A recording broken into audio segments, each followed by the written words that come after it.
वर्षों वर्षों तक आपको मालूम है यूरोप और अमेरिका में झगड़ा होता रहा। 25 दिसंबर से नया साल शुरू हो और काफी दिनों तक वो चलता रहा। फिर झगड़े के बाद बदल के 1 जनवरी से नया साल शुरू होना बताया गया। अब 1 जनवरी से उनके यहाँ नया साल शुरू होता है, उसके पीछे का कारण पूछो, कुछ कारण नहीं मालूम है कि 1 जनवरी को ही नया साल क्यों होता है, 15 जनवरी को क्यों नहीं हो सकता, 20 को क्यों नहीं हो सकता, या मार्च में क्यों नहीं हो सकता, अप्रैल में क्यों नहीं हो सकता। वो कहते हैं कि बहुत लंबा झगड़ा था, 25 दिसंबर और 1 जनवरी के बीच में वो झगड़ा सुलझ गया, 1 जनवरी कर लिया गया।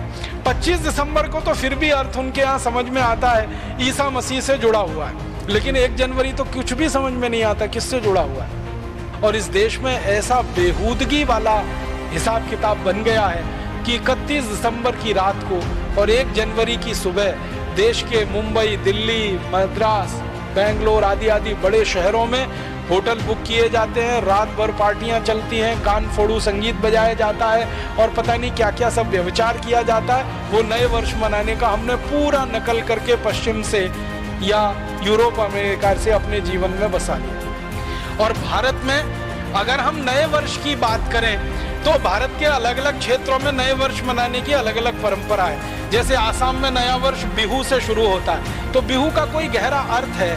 हमारे समाज जीवन में, हमारे राष्ट्र जीवन में बिहू के पीछे पूरी संस्कृति है और पूरी की पूरी सभ्यता का दर्शन है, इसके लिए बिहू है और उसके साथ नए वर्ष की शुरुआत है।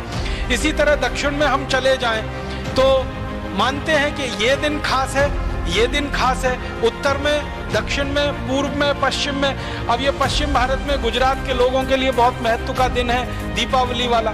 तो दीपावली के अगले दिन से वो नए वर्ष की शुरुआत मानते हैं, क्योंकि व्यापार के हिसाब से वो उनका सारा हिसाब है। तो हर जगह भारत में नया वर्ष है, वो चाहे तमिलनाडु का हो, चाहे आसाम का हो, गुजरात का हो, या हमारे इधर लोहड़ी होती है पंजाब में, लोहड़ी से नए वर्ष की शुरुआत मानी जाती है। तो सब जगह कुछ ना कुछ विशेष आधार है और उसके पीछे पूरा दर्शन है। यूरोप और अमेरिका में तो न कोई आधार है न कोई दर्शन है, फिर भी हमने नकल करके 1 जनवरी को नया वर्ष मनाना शुरू कर दिया। मैं भारत को भारतीयता की मान्यता के आधार पर फिर से खड़ा करना चाहता हूँ, उस काम में लगा।